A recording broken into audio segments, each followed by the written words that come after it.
banking experience, even on very large deals, we never had a team larger than 5 people because managing directors knew that the analysts and associates had to grind it out anyway. And why would they share their bonus with more headcount? Video real quick. Watch part of it just to check it out.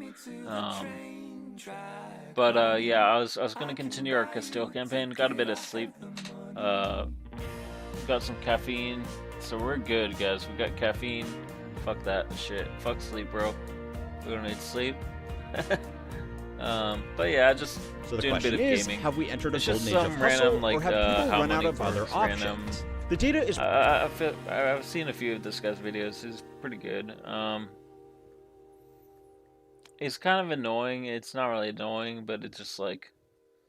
Well, he's not annoying. The AI thing he uses to read it is mildly annoying, but mixing the video, it's pretty good. Years ago. Also, I did figure out that so I figured this out a long time ago when I was live streaming a lot. You can live stream with audio from music on your video, but the only problem is there'll be some songs that aren't available in some countries, so the video will be blocked in those countries, or at least that section of the video will have the audio blocked out. So if that's the case and your audio is blocked out later on in the VOD, that's why. But you know, it's just how it is. They do that with that. I don't know why I'm getting ads, so my VPN enabled. Let's see a reset. Looks like we're live. I'm not sure what wanted to change. Shut up. It's annoying. But that's alright with me. I ain't back in no saddle. Got the music set up on OBS. Got mic audio. Game's not running yet, or I'm not loaded in. Let's see. It's just a React video. Gotta unmute that, right? Oh, I have the React video on, such as the wrong thing. Okay, there we go. The React video is set to the fucking, hold on. But that's alright with me. I ain't back in no saddle, but it's a cowboy's life for me. I ain't milked a cow, I ain't pushed a cart. Hold on, the React video is being a bitch. Stupid fucking thing. But that's alright with me. I'm all hat, no cattle. It's using the music thing. I think if I cut that out and cut out the audio feed from that, and then okay, cool. Okay, cool. So we got the music, we got the game cap. We have got to the point where literally anybody can build a fully working app without knowing how to code. This is Base 44. You would be forgiven for thinking that everybody out there today falls into one of two categories. People who never leave their home and just sit around playing video games all day, and people who are putting in 60-hour weeks while simultaneously working their daily MySpace microvlog featuring their cryptocurrency dropshipping automation course for course makers that they do in their spare time between cold plunges and flipping Labubus. But it's not just you seeing things. People really are starting businesses at record numbers while at the same time giving up the job market altogether. So the question is, have we entered a golden age of hustle, or have people run out of other options? The data is probably not what you think, and it tells us a lot about overworking, underemployment, and the strange gaps emerging in a job market that really doesn't want that many people anymore. Everyone would like to have a little extra cash in their pocket, and 44 million Americans are actually being proactive about it. According to a new survey, that's the number of people in the U.S. with a side gig or side hustle. Working 55 or more hours a week is associated with a 35% higher risk of a stroke and a 17% higher risk of dying from heart disease. Working 40, 50 hours in the office and another 20, 30 hours outside of the office, networking, meeting, Skyping, bringing our computers home. So new businesses being formed is normally a really good sign that the economy is doing well. People normally only start a new business when they feel confident about their future and the future of the market they want to operate in. If you thought a recession was all but guaranteed and you weren't sure how you were going to pay your bills next month, you probably wouldn't be starting a business. Lots of new business creation is also a sign that people have achieved a certain level of Maybe it financial only saves security. once a year. Starting a new something. business often means making some significant upfront investments into renting some commercial space, buying equipment, purchasing inventory, and for a lot of businesses, hiring some staff. Most new business owners should also expect to go for some time without taking any income while their business builds up sustainable cash flows. This means if lots of people are starting businesses, lots of people are in a comfortable enough financial position to bear these costs. Lots of new businesses is also more than a sign that things are going well. They actually make things go well. New businesses create employment for people who just want a job, and they improve productivity in a few ways. Business owners, especially new business owners on average, will put in more time and effort working for themselves than they would in a regular day job. This means they're making more output than they would be if they were just working a 9 to 5. New businesses can also become successful businesses that bring valuable products or services to market. If you start a business-to-business company that develops a new type of software that streamlines AI-generated LinkedIn appreciation posts, then you could save millions of wasted man-hours across the country, which means workers could actually do something better and more productive with their time. Likewise, if you start a business selling a consumer product, it could add competition to the market for similar products, or if you develop a new product altogether, it could make people happier, healthier, smarter, or just keep them entertained. Of course, most new businesses fail, but for society at large, the few that succeed are usually a good thing. So then why is this record level of business creation in America not exactly great news? Well, there are actually 3 reasons. The first is simply why these businesses are being started.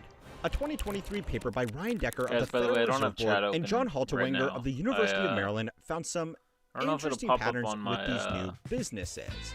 The first was that these new businesses were largely being formed in states and counties with lower average incomes. Now, most counties saw an increase overall, but the outskirts of cities, particularly hard-hit states, outpaced the rest by a significant margin.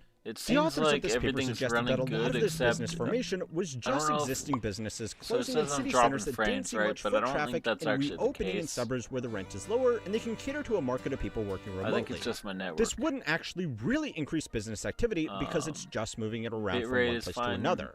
But closed businesses can stay registered for a long time after they physically shut down. And I think that's just this because move to the burbs might not actually be doing any good.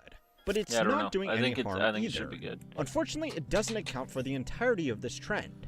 And a lot But of other I people am starting a new business right aren't now. doing it I'm to follow their multi-streaming dreams. from They are doing it because my they primary have one no I'm running other on option. is YouTube. And it's probably making But then things I'm also much streaming worse than on we realize. Twitch So it's and Kick. time to learn how money works I was to find out looking how into, a record number of setting up, businesses might be quietly breaking the economy. This video is sponsored setting by up Taylor what's called Brands. and, If you're actually interested in running a serious company and X starting a and, real business, you're going to need to have your paperwork sorted correctly. TikTok, but That's that where I Taylor need Brands like a lot comes of in. They're a business content builder that not or only whatever, helps you form your and it's a LLC, little but bit of also a gives you harder everything you need setup. to actually grow your business. When you sign up, you get way more than just paperwork.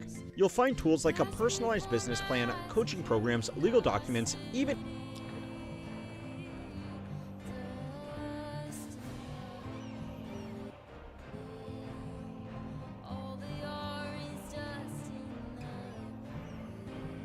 invoices and bookkeeping. It's like having your own business toolkit ready to go. I found it makes the whole process less intimidating. Instead of piecing things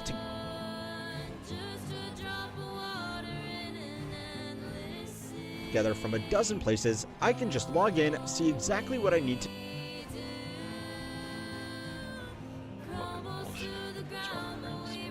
I don't know if I can edit the frame. do next, and know I'm setting myself up the right way.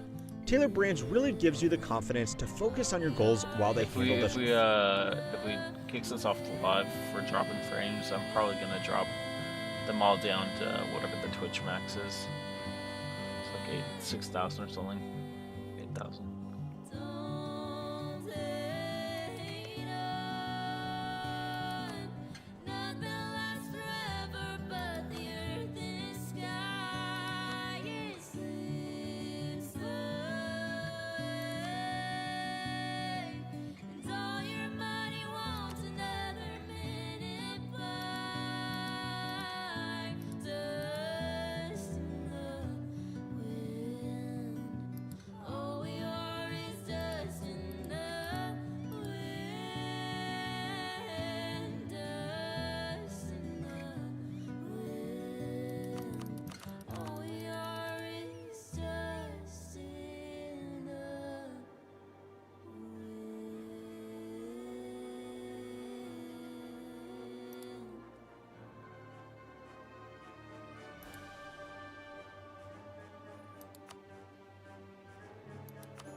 Let me check on if we can edit the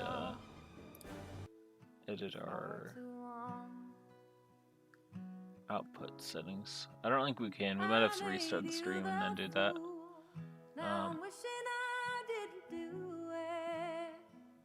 You know, I think I might restart the live, guys. I don't actually know. We're not sharp in France anymore, or we're good actually. It's just because it's an early morning type of thing. People are just getting their thing going. I don't know. I live in a neighborhood where a lot of people work from home, so or they used to. I don't know. It's just a tech neighborhood type thing, so I don't know if that's the case or not. But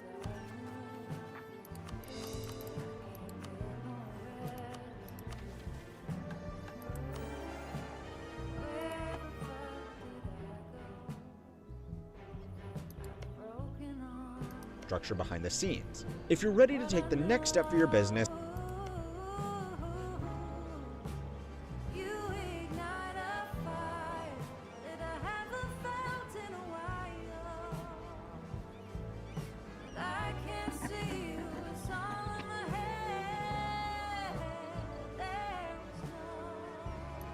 head to the link in the description or pinned comment to get started with Taylor Brands today. So actually figuring out how our economy is going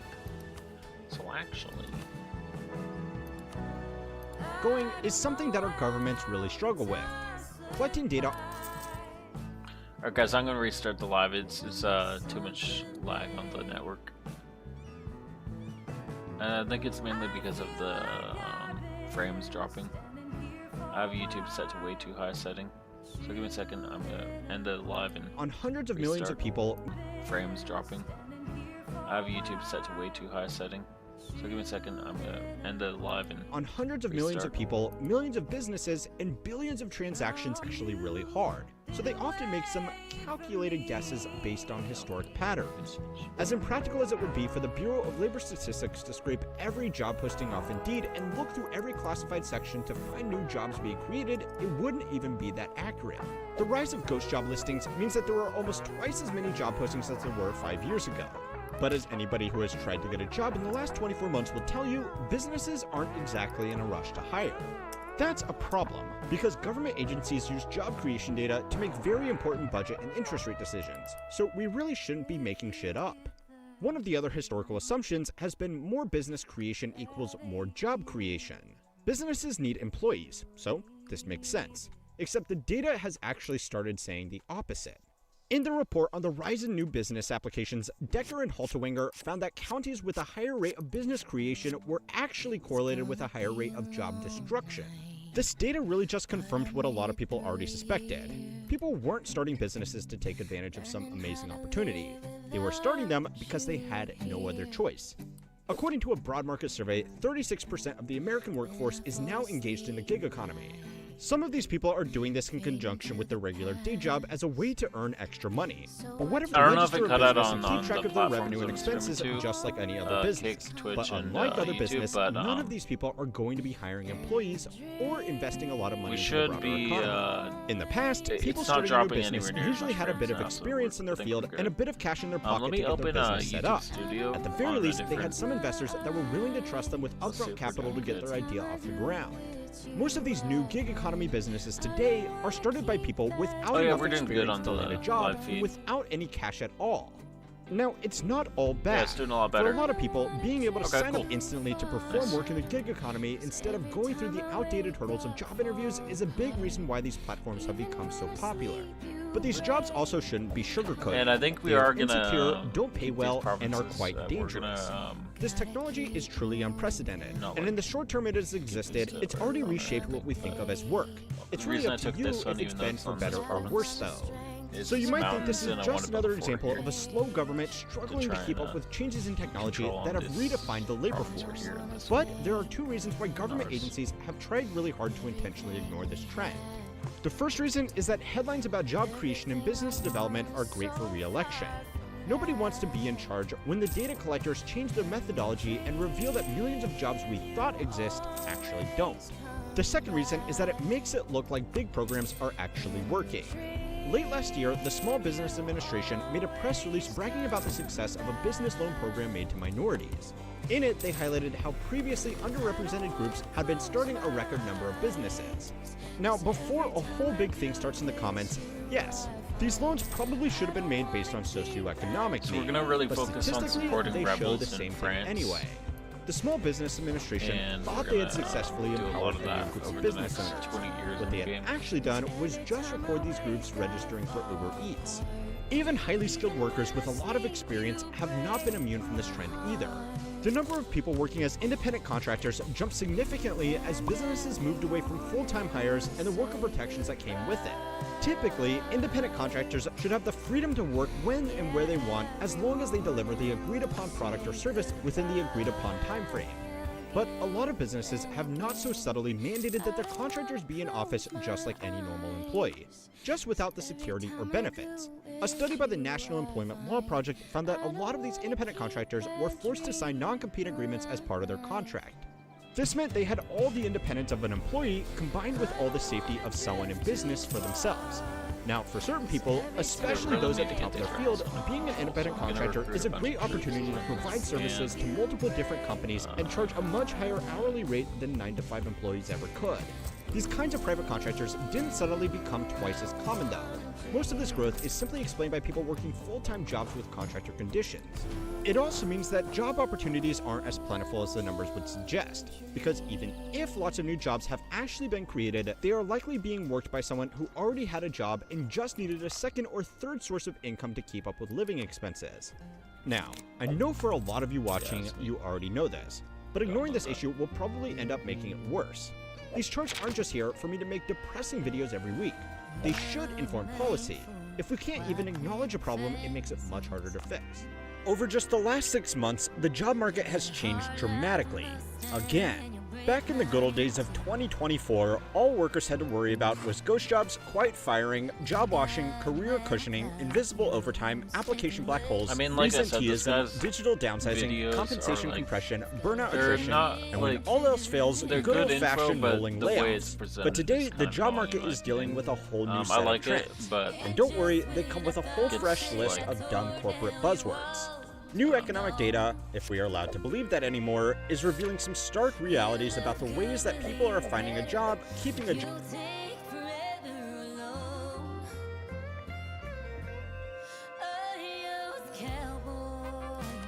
job, and progressing in a job.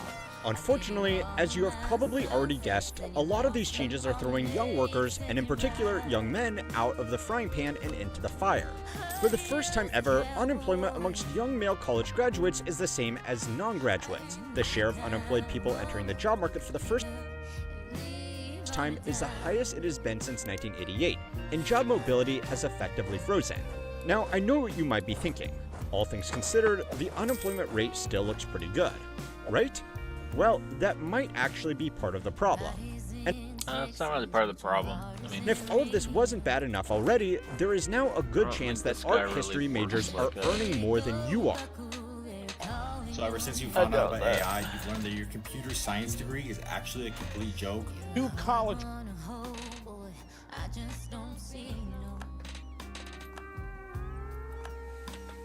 graduates are facing one of the most challenging markets for entry-level jobs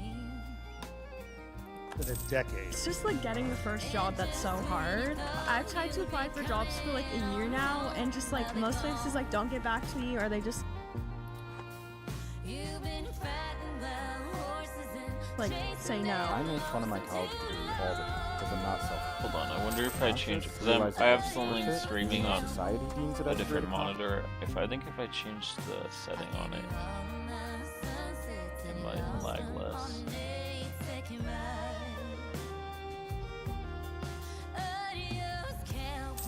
I'm about to call my school up and say that this degree that I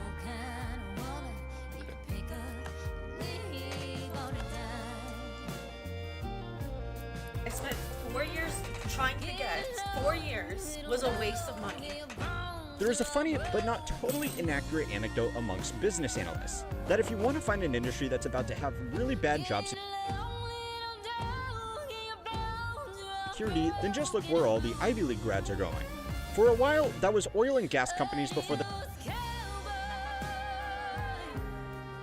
the 1980s oil crisis. Then it was outsourcing operations before the Asian financial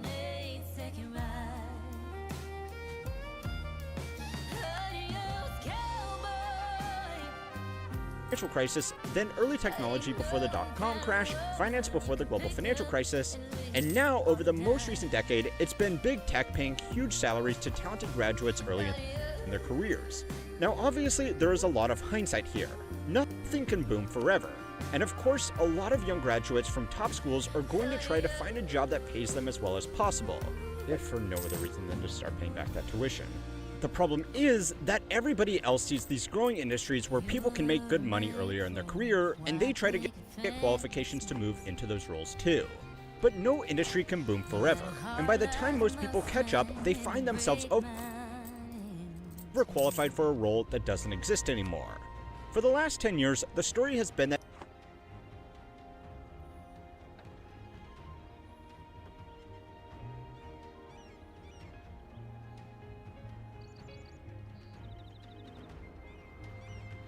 everybody getting laid off from their factory job should just learn to code. But before that,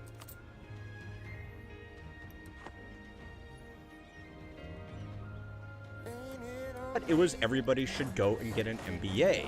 According to the Graduate Management Admissions Council, 2022, right after the dot-com crash, was the all-time peak of people enrolling in postgraduate business school in the hopes that it would boost their stalling careers. According to the numbers today, it looks like that well-intentioned but ultimately flawed advice may be going to college at all, as the unemployment rate is now the same between graduates and non-graduates. After this data went live, there were several articles concluding that this signifies the end of the higher education payoff, which is probably a bit of an oversimplification for the sake of hyperbole. And it sounds exactly like this. So it's like, okay, well, whatever, dude. Like, This I don't mind is it, but I absolutely like a the video. concerning trend. But there are two you know, if it's like important details you need to understand about it before you go canceling that college I admission. do like I think first the is that content is pretty good on this channel. It's got good information, and I'll give it both like of a these like for groups have that. the But same rate of I unemployment. just think that doesn't necessarily mean that the earnings advantage of college is gone. I don't know. Sometimes I think it's the way it's presented is a little negative. It gives a grim and dreary outlook. But you know, it's whatever. I mean, that is how the world is Looking nowadays, for a right? job as a So- qualified engineer is normally going to be better than looking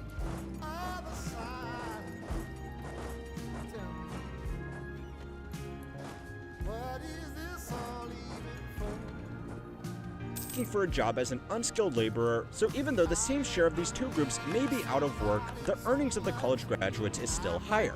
Also, something I feel I need to repeat as often as I can, the unemployment rate is a really narrow statistic that people pay far too much attention to as a singular data point. To count as unemployed, you need to be out of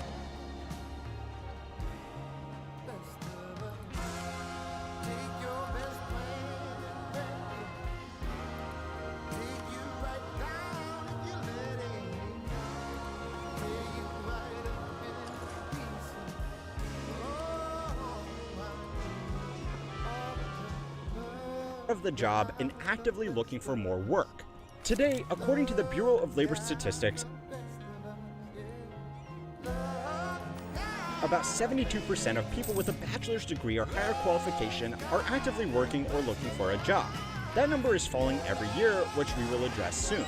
But it's still significantly higher than the 56% of high school graduates who are actively engaged in the labor force.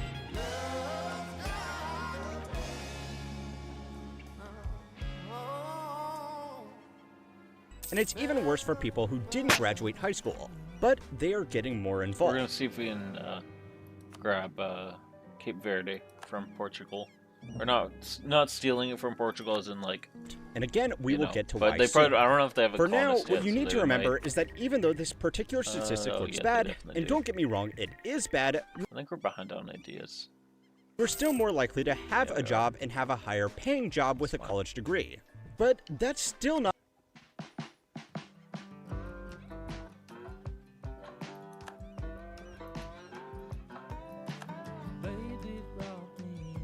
the whole calculation. Degrees are not free. And a lot of people are realizing that lifetime earnings are great and all, but sometimes a little bit of money early in life with no debt is better than more money later in life with big repayments. That's the moment 100% true, by the way. Because, like, I have siblings who went to college. I'm just now going to college and, like, taking a couple classes just for the learning of the knowledge type of thing. College knowledge, if that's even a thing. But are handed a piece of paper. I just think that, like, going right after high a school little is bit guaranteed to and that make is you make mistakes. Something that should be carefully considered for any investment with a 40 or 50 year payoff period. But that's just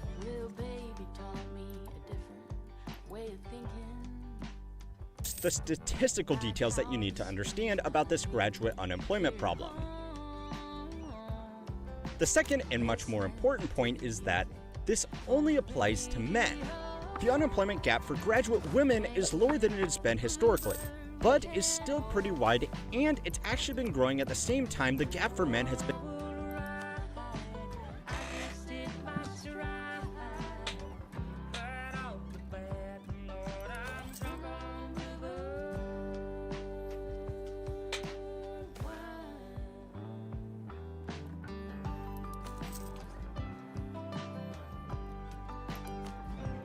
disappearing.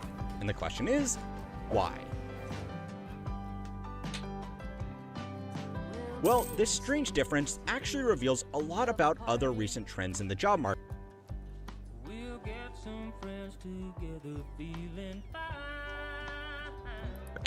Another subtle but extremely important change that has been recorded in the job market is the changing payoff for job hopping. We've mentioned multiple times that workers who are overly loyal to their company statistically earn significantly less over their working careers when compared to those who hop jobs for promotions or pay bumps. But that has changed, and over the last year, the benefit has all but disappeared. Now, a little bit of that is because wage growth is just slowing down overall. But a larger trend is that the job market is encouraging staying put and doing absolutely nothing. Nobody is hiring. Nobody is leaving their job. Nobody is pushing for a promotion, and nobody is doing anything that could open them up to the next round of layoffs. According to industry reports, some people are even avoiding new jobs that could be considered career advancements so they can stay with a company in a role where they are past probation and feel less at risk of being let go. This is also benefiting people in less boom and bust careers like those who went and got an arts degree. Generally, these people go into their fields because they are genuinely passionate about it over people who are chasing a lucrative career. They generally take less career risks and hold on to roles that they become extremely proficient at, which makes them harder to replace than random business and commerce graduate number A3113. This is not the best strategy in good times if all you care about was making money. But it gave them a head start on what everybody is doing right now, which is holding on to their job for dear life. This trend of people holding on to their roles has its own buzzword, because of course it has its own buzzword, and it's called job hugging. Overall, it's not a great sign when combined with the less than stellar new jobs data, but it is the logical response by all parties dealing with increased uncertainty, which is where we get back to this growing gap between young men and women in the workplace. There is a lot to unpack there, but there are three key differences driving this trend. The first is the push to equalize gender balance in certain roles, but not all roles. The push has been toward getting women into male-dominated fields that require a college degree like STEM and business management, but not as much the unskilled fields that are also dominated by men like the trades and labor roles. I Women just in realized I STEM didn't has been a actually big click focus of government live on our programs, video. corporate Very cool. initiatives, and schooling Well, anyway, movements for guys, decades at this point, and it's been highly successful at opening up the field to more talent. This means that men are competing with a wider base of competition than they would have in the past, and the simple fact is that there are only so many of these jobs to go around. But at the same time, the men in roles that don't require a college degree haven't had the same increase in competition. This isn't a new trend. Before the pandemic shook up a lot of this data, male college grads had an unemployment rate of around 5%, while their non-graduate peers had an unemployment rate of 6%. Female college graduates at the same time had an unemployment rate of around 3%, but their non-graduate peers also had 6% unemployment, so the gap was much wider. Now, it's important to point out that there have been similar programs to try to get men into historically women-dominated graduate fields too, especially nursing, aged care, and elementary school teaching. But overall, they have been less successful. Now, there are a few reasons for this. If we were being completely honest with one another, there is still a stigma around this. a woman landing a role as an engineer or office executive is seen as empowerment, where a guy becoming a nurse is still the butt of the joke, and an elementary school teacher is the target of suspicion and raised eyebrows. It absolutely should not be like this, and it is getting better, but it's silly to pretend it doesn't exist.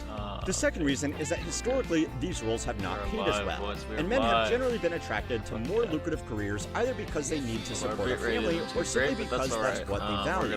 The job market has changed faster than those cultural expectations, which is why men seek out more typically prestigious jobs. This current gap is a reflection of that reality. Safe, stable jobs like nursing are doing really well in a bad time thanks to an aging population, while we are on the tail end of trendy jobs that would have made a lot of money in a better environment.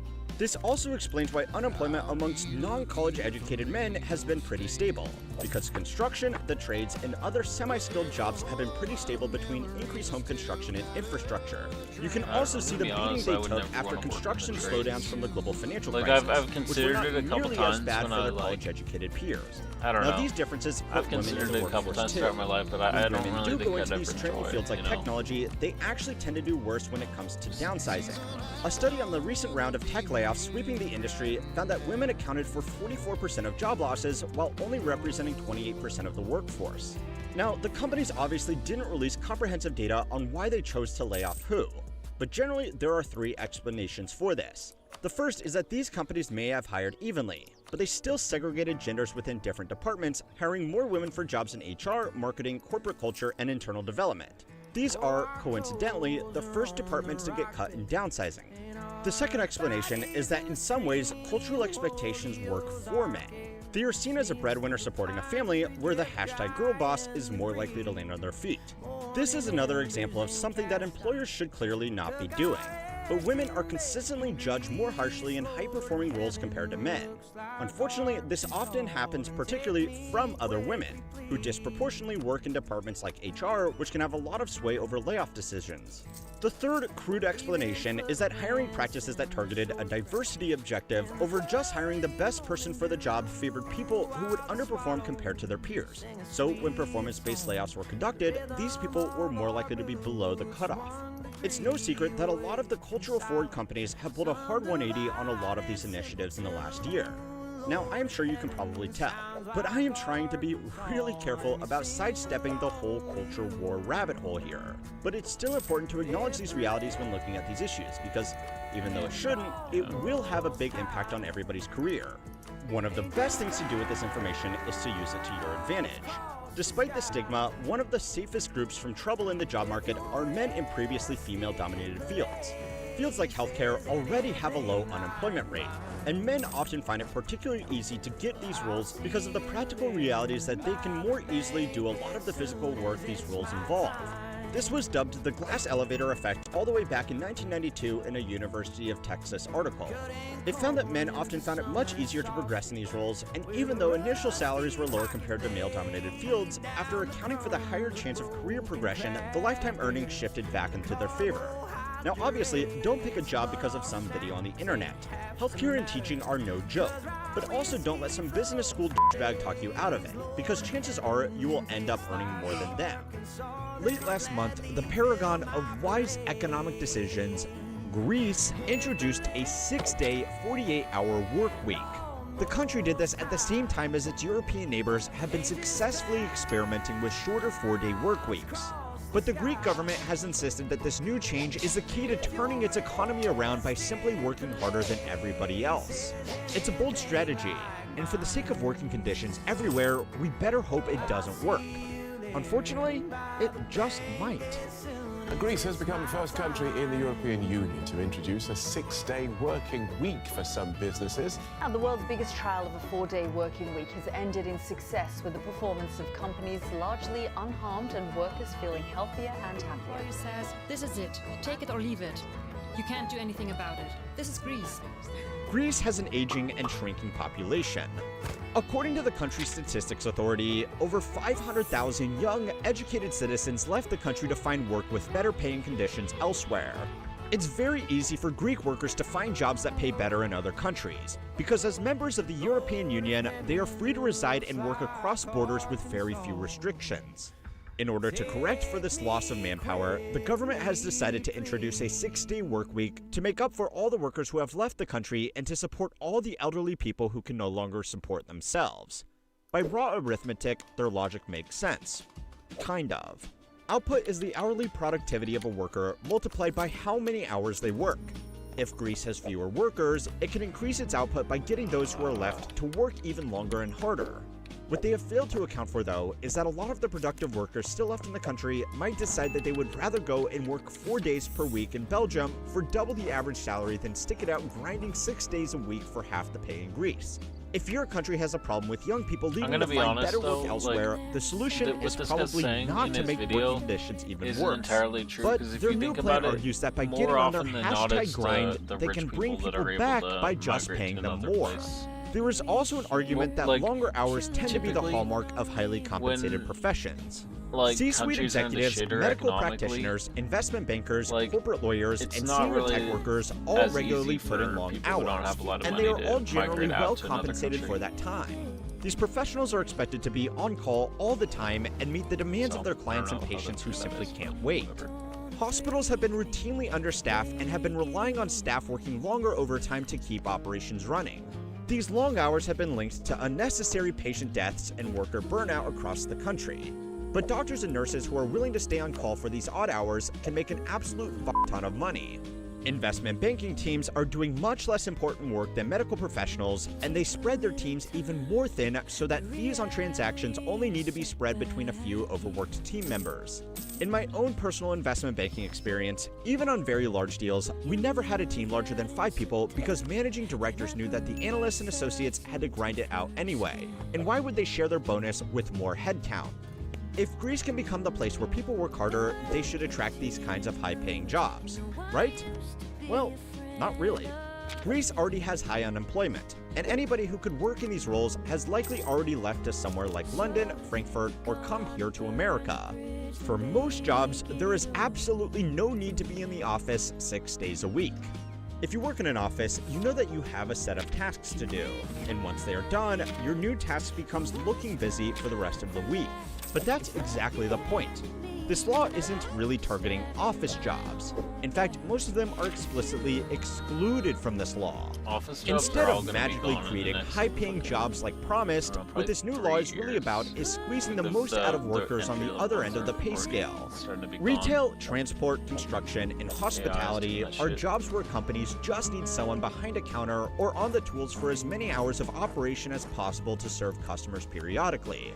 A large share of what's left of the Greek workforce are in these types of roles, and businesses are already demanding a lot of extra hours from their employees. Greece may have a reputation for a laid-back lifestyle and 3 p.m. siestas, but according to data from the OECD, the average Greek actually works a full 80 hours per year more than the average American, and we are already way above average. The average German, on the other hand, works 500 fewer hours every year, and they are still more than twice as productive as workers in Greece. High unemployment has meant that employers can ask a lot from their employees because finding another job is extremely hard, and replacing a worker that isn't willing to work some unpaid overtime is extremely easy.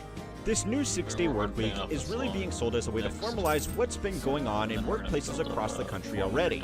To make matters worse, the wording of the law makes it all sound very optional.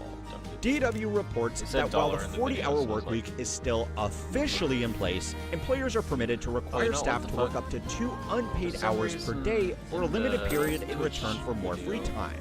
The problem is that if businesses have the option to ask their staff to work 2 hours of unpaid overtime every day, and those staff can't say no, then that's just going to be the new normal.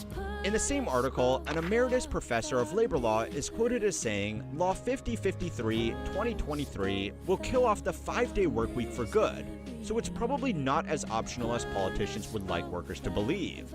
Some people may leave, but most of those who can already have. Better opportunities exist in other EU countries, but a lot of Greeks don't have the resources to move their families across Europe to compete for a job against a local in a country like Germany. This is about squeezing what is left from who is left. Look, I normally try my absolute best to form a rounded argument that represents both sides when addressing stories like this, but this 6-day workweek is just fucking dumb. It won't make workers work harder. It won't create high-paying jobs. It won't improve productivity. People who already it will drive away what few young workers the country has left. It will lower hourly wages and create terrible working conditions for the whole country. It's all around terrible policy. But unfortunately, it's not just Greece doing this. It's easy and sometimes even fun to laugh at dumb decisions made by out-of-touch politicians. But the Greek problem is not just a problem in Greece. Greece is a very expensive country to live in because it's so popular with wealthy tourists who make their money elsewhere. But the minimum wage is only 830 euros per month, according to wageindicator.org. That means the average Greek needs the extra work anyway, whether it's legally mandated or not. But let me make a big, bold claim here. Wages haven't kept up with living expenses anymore. Crazy, I know. But the way we are dealing with it is kind of strange. Our Indian guide said he saw a sign. Good news is that the average employee almost everywhere is working fewer hours than we used to in previous generations. According to data from the OECD, annual hours worked per worker have declined significantly since the 1950s. But you would be forgiven for thinking that it doesn't really feel like that. And you would be kind of right. The amount of time workers are spending at work has gone down, but the total number of people has gone up a lot too. Put it simply, what this means is that even though the average individual worker is spending less time on the job, the average household is spending more time working. Spain's actually kind of pretty good for playing tall. They got a lot of decent... because it's now much less likely that a woman in the household is a stay-at-home parent. Now, women having the ability to enter the workforce in a meaningful way has been positive progress, but it's also now become a necessity. Having a stay-at-home partner and a woman is an unaffordable luxury for most households. My mouse battery is dying, by the way. In America, especially younger workers. This means the average household is dedicated. Oh, sorry, I'm kind of tired. I was up late last night live stream. More work, and household I've been trying to like not taking care go kind of hard on the lives. Plus, I don't know. I just sometimes I can't sleep, so I'd rather do something productive than just lie in bed. You know how that is. So while these numbers might look like we are moving in the right direction, the reality is a little bit more complicated. You might have also noticed that the number of people in the workforce is actually going down, but that's largely because as a larger share of our population gets older, some of them can retire while still of working age. This was accelerated by a huge drop at the start of the pandemic when a lot of people who were almost ready to retire were laid off and just never went back to work. This is also great. People should be able to retire and enjoy their twilight years. But with an aging population, this also put more pressure on younger people to pick up the slack. What this means is that there is a bit of a disconnect between what these charts show and what the average worker will experience. According to a study conducted by ADP Research, the average American worker is now doing 9.2 hours of unpaid and often unreported overtime. That is a number suspiciously close to the extra hours that are going to be demanded of Greek workers. The only difference is, they were dumb enough to say it out loud. That also doesn't account for the growing number of people working in a full-time role and then doing informal gig work or freelancing on the side. The number of new businesses created in America has exploded in recent years. And while this is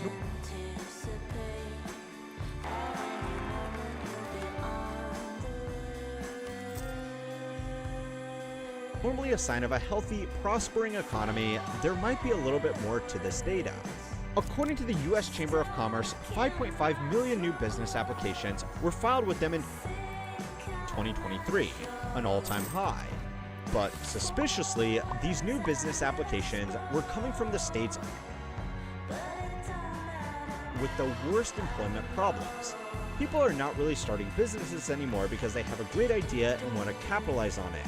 They are starting them to formalize income from informal work like Fiverr, Uber, and yes, even YouTube. According to a Bankrate survey, more than also, 1 in 3... this dude's, I don't know if he's like, I don't know if this video is AI generated, but like, Americans The now thing have a is, side like, hustle on top of their full-time job. I'm pretty sure and it more is than because 30% of respondents I've said seen, they expected I to need the extra use income their AI side for a hustle brings in podcast I for the do, rest of their lives. and The I don't number really of people know doing if a this side hustle like jumps to most almost people know this, 50% but like amongst Gen Zers. like yeah, like millennials don't have a side hustle, and like it's like way more in Gen Z, but like it also depends on how much you know how to use the technology that's coming out, you know, and like a lot of boomers and stuff, like they know how to use it, maybe some of them at like the most like positive outlook on things, but even then that's like very unlikely, you know, and they don't know like how to use it well, you know. They'll like maybe fucking generate some like weird meme or whatever that they think is funny, but they don't know what they're doing with it. They don't know how to make money with it. I don't know. It's just like there's like there's actual ways you can make money with AI in YouTube, and I don't use YouTube or anything that's like streaming or video. I don't think AI is meant for that, but where it's like where it's like audio only, I think that's like completely normal to use AI for that, because it's not like. And is obviously significantly I don't know, lower I amongst just think baby it's like- boomers who either just have one job or are retired.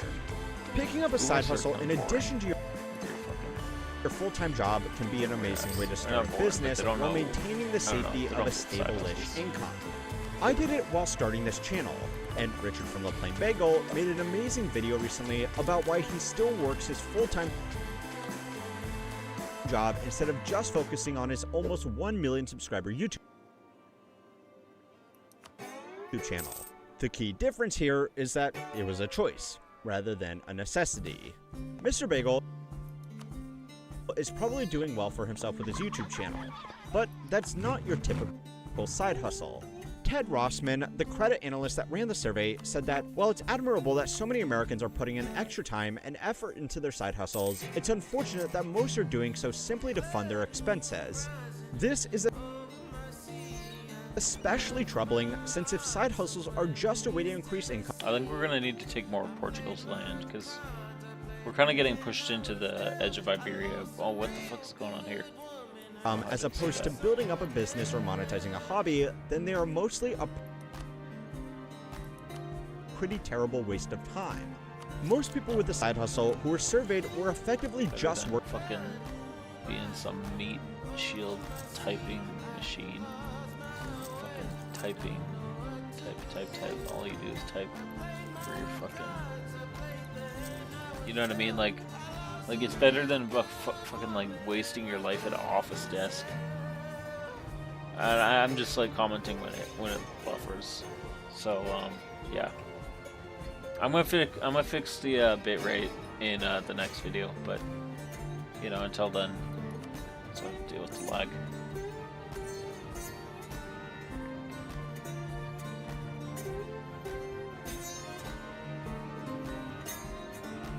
Working another job that paid well below the minimum wage.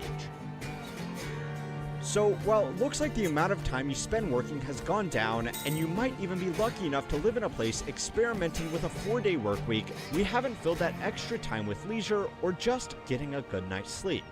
We have split domestic work, taken on second jobs and side hustles, and just stuck around answering Slack messages off the clock. A lot of us are working 6 days a week. Greece was just the only one to admit it. It's a classic gripe of out of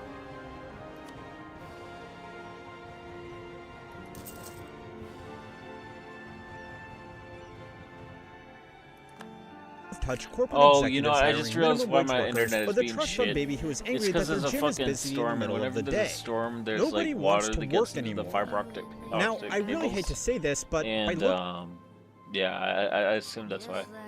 I don't really know if that's why or not, but it kind of makes sense. looking at the numbers, Not they gonna might guarantee I have know a point. everything, but Labor force participation is approaching generational lows even after the pandemic, while labor force participation amongst men specifically specifically is the lowest it has ever been. These declines have been happening at the same time that unemployment is theoretically quite low, which, if the economists are to be believed, means it should be easy for people who want to get a job to get a job, right? Well, not quite. And these numbers are confusing at best, or downright misleading at worst. Is people just don't want to go to work. There was a poll I read a long time ago. Only like 18% of Americans feel engaged when they're at work. I hate my job! The signs are everywhere. Businesses, especially restaurants, need employees and they need them Dude, now. less than 20% of the country likes their fucking job. Okay, so there are two general schools that people fall into when they see that nobody wants to work anymore.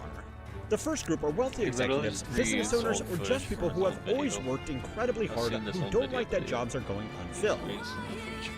So they blame it on lazy young people who would rather sit around all day smoking cones and watching skibbity toilets. The second school of thought agrees that yes, people don't want to work. They don't want to work demeaning jobs where they won't get paid enough to support a decent quality of life. It's nice when two groups who are so different can agree on something. So really, the only thing left is to work out why people don't want to work. Now, in most cases, the jobs that nobody wants to work fall into one of three categories. The first are jobs that are just paying well below market rates given the experience or the location required. Businesses aren't going to be able to fill a full-stack senior development role in Silicon Valley for $50,000 a year plus equity in their questionable pre-seed startup, but there are still plenty that try. Even entry-level jobs that pay minimum wage in very high cost of living areas are going to be much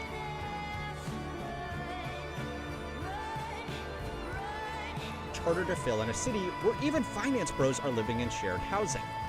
Now, hot take alert, but just like there are no shortage of crappy businesses and managers that expect to pay workers nothing for world-class skills and experience, there are lots of workers who expect world-class pay with little or no marketable expertise. One of the most insightful pieces of data on this issue is this recent survey right here. It asked a selection of Americans what they considered to be the minimum salary they would need to be financially successful. Now, most of the responses to these numbers have been laughing at the Gen Zs just entering the workforce who think that almost $600,000 a year is a realistic salary goal. Because for most people, it just isn't. Unless you are in a few very specific career paths, there are basically no jobs that pay this money. And even then, you need an insane amount of luck to get those opportunities. Now, you can blame this on young people who don't really know how the world works yet, or social media that makes it look like every hustle bro is flying private, but it's all distracting from a more interesting data point. The average boomer thinks financial success is achieved with a salary of just under $100,000.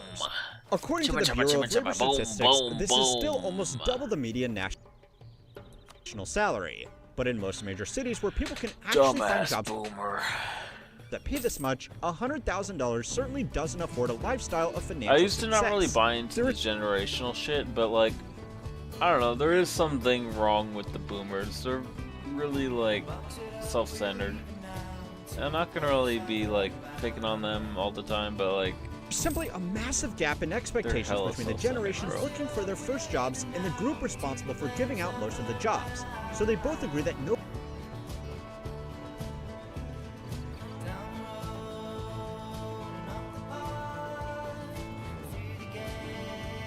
wants to work, just for different reasons. The second type of job that nobody wants to work are in workplaces that push their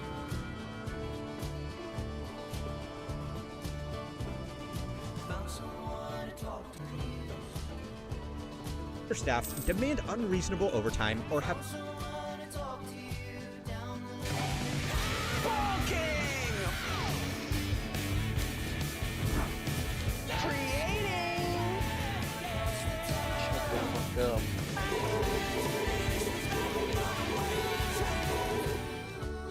Hello, my name is Adam Ferrari, the Chief Executive Officer of Phoenix Energy.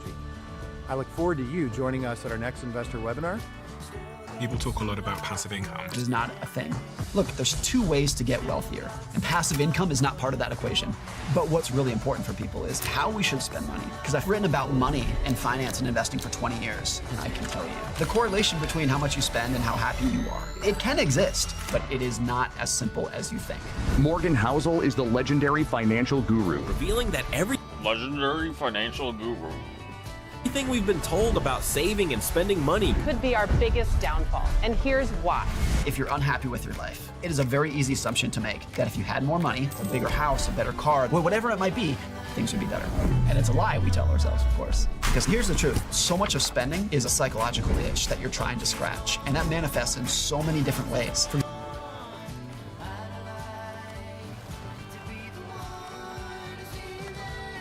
example, life is a competition. It doesn't matter how well I'm doing, it matters how well I'm doing relative to you. And the most tangible way to do that is the material stuff. I was reading some funny stats. They say that if you win the lottery, the probability of your neighbor going bankrupt increases. It's an amazing statistic. So be careful who you socialize with, because you're going to anchor to them as a baseline level of success and happiness. So is it wrong to buy a Rolex? Absolutely not. But when it's controlling your personality, it's no different than any other addiction, where it's forcing you to do things that you otherwise don't want to do.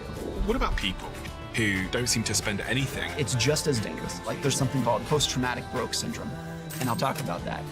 But I guarantee you that everyone can spend money in a way that's going to make them happier.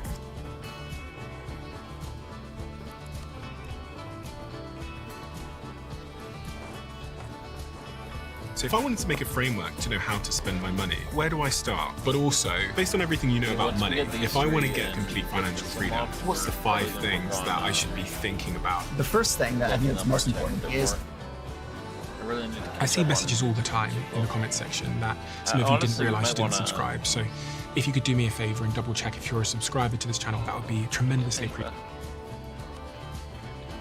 It's the simple, it's the free thing that anybody that watches this show frequently can do to help us here, to keep everything going in this show in the trajectory it's on. So please do double check if you've subscribed, and thank you so much, because in a strange way you're part of our history and you're on this journey with us, and I appreciate you for that. So yeah, thank you. Morgan, everybody loves to talk about investing. They love to talk about saving money, but I've never heard anybody emphasize the importance of spending money. You've written this book, The Art of Spending. So it begs the question, why would someone like you, who sells tens of millions of copies of their books when they write about something, and really, really cares about the art of writing, commit themselves to writing a book about the art of spending when you could have written anything that you wanted to and it would have been a success? So I've written about money and finance and investing for 20 years, and almost never had I myself said, what is my spending philosophy? I can tell you how I invest, I can tell you how I save, I can tell you why I do those things. If 5 years ago, if you said, Morgan, tell me your philosophy about spending in your own life, I'd be like, it's not annoying me, it's just like I don't really care. Asking how could I make you cry? I try to hold my own, but you taught me to make who you wrong, so I took the blame. Today we're going to be playing as Pirate Sicily and completely ignoring aggressive expansion. See, if I have vassals and they are scootaged, that means that they're not called into my wards, which means if a hypothetical coalition fires, then they have to land on Sicily directly because my vassals, again, aren't in the wards. With full naval ideas and as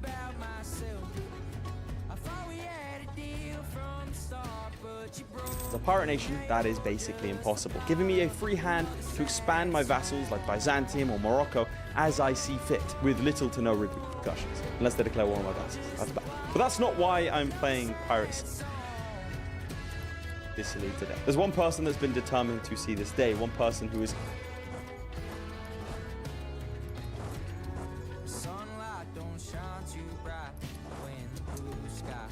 only known as Please Play Pirate Sicily in the Discord, as well as on Patreon. They're a person that is devoted to this cause, one they've been championing for so long. I don't actually know them by any other name beyond this, so yeah, here we are. Today I play as Pirate Sicily. I have no idea what they're going to call themselves now, but here you go, bud. Right.